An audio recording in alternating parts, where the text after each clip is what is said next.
Hello everyone! In this tutorial, we'll go over how to set up a custom drop-down list in Google Sheets. There's already a Shorts video on the channel showing 3 different ways to add drop-down lists in Google Sheets. The link is in the description. In this video, we'll focus on creating a drop-down list from scratch. Let's look at an example. We have a table on the Task Assignment sheet. It contains task numbers and their descriptions. We need to create drop-down lists for roles, which specialists will complete the tasks, such as manager, designer, or developer. Project type, web app, mobile app, or dashboard, and for departments. In the Departments Multi-Select column, we want to allow selecting one or more departments involved in each task. On the Role Options sheet, we have the roles for our drop-down in the Task Assignment table. On the Project Type sheet, we have the project types for the drop-down. And on the Departments sheet, we have the departments list for the drop-down. Now that our data is ready, let's create a drop-down list for roles. Select column C, specifically rows 2 and 3 where the roles will be. Go to the menu Insert, then Drop-Down. A sidebar will appear on the right for drop-down settings. In the Apply to Range field, you'll see the selected cell range. Next, in Criteria, we choose the source of the drop-down data. In our case, it's from a range, so we select Drop-Down from a range and choose the role list from the Role Options sheet. Then click OK. You'll now see that our role values became drop-down options.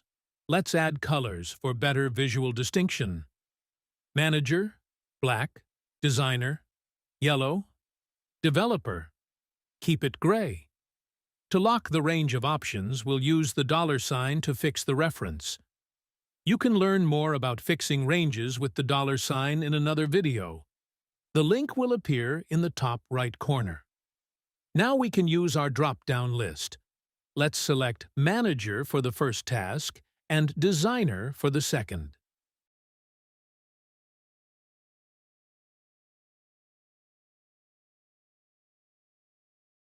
If you close the settings, you can always return by clicking the small arrow next to the drop-down option. For example, click the arrow next to Designer, and then click the pencil icon Edit button. The sidebar will open again. Optionally, you can change the display style of the drop-down. Currently, we're using Chip. Let's explore the other 2 options.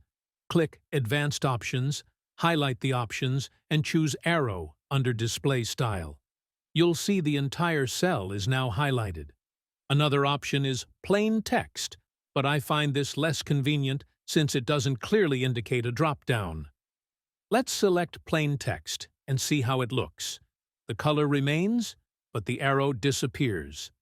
To select an option, you have to double-click the cell. Under Advanced Options, we also have 2 settings for if the data is invalid.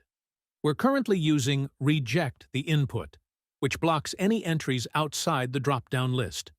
Let's try to enter Secretary in the cell. You'll see an error. The data you entered in cell C2 violates the data validation rules on this cell. Click OK. The attempt fails. Now let's try Show a Warning. Select it and click Done. Enter Secretary again. This time the value is accepted, but a small red triangle appears in the corner, warning us that the input isn't from the list. Hover over it, you'll see. Input must fall within specified range. So, Secretary isn't part of the list, but it was entered. In general, it's better to use Reject the Input for strict control. However, sometimes Show a Warning is useful.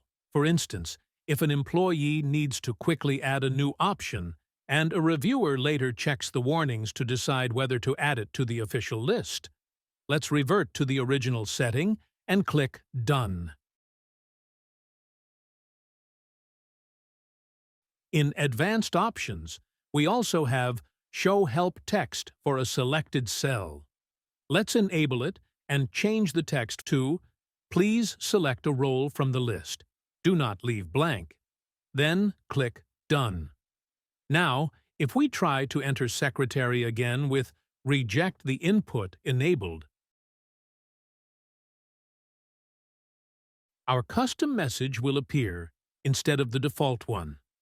This is useful when working in a team and you want to give more context to your colleagues. We've finished setting up roles. Now let's do the same for project type.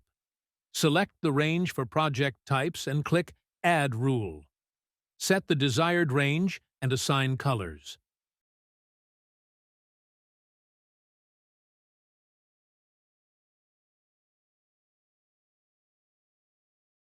Click Done. Let's select Web App for the second row and Mobile App for the third. To delete a drop-down, simply hover over it. A trash bin icon will appear on the right. Click it to delete. To remove all drop-downs, click Remove All. Finally, let's explore multi-select drop-downs. Select the rows for the Departments drop-down. Assume we need to indicate which departments are involved in the task. Click Add Rule. Choose the range as before.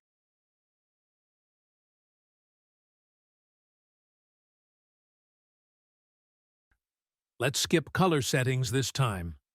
At the bottom, enable the checkbox Allow multiple selections, then click Done. For example, for the first task, select Marketing, Design, Sales. For the second task, select Design and Development. Thanks to multi-select, we can easily check off the departments involved. Now our table is complete. When new options appear, don't forget to update the ranges. Good luck creating your own drop-down lists. Thanks for watching. I hope this video was helpful.